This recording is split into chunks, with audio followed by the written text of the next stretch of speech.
High বন্ধুরা, তোমরা কেমন আছো? আশা করি ভালো আছো। তো সবসময় ভালো থাকো। তো আজ আমি কিছু দেখাতে চাই তোমাদেরকে। দেখো আমার বাড়িটা পুরো দেখাবো। আর পয়লা বৈশাখের জন্য দিনের জন্য একটা মুরগি কিনেছিলাম খাওয়ার জন্য, তো সেটা এখনো খাওয়া হয়নি, সেটা কি দেখাবো তারা। এই দেখো মুরগিটা, দেখো আমরা এখনো খাইনি।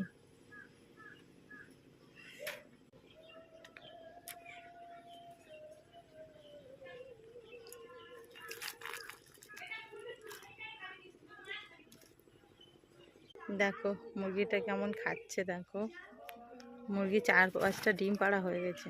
দেখো সবাই এরা কি মেখেছে। দেখো দেখো সব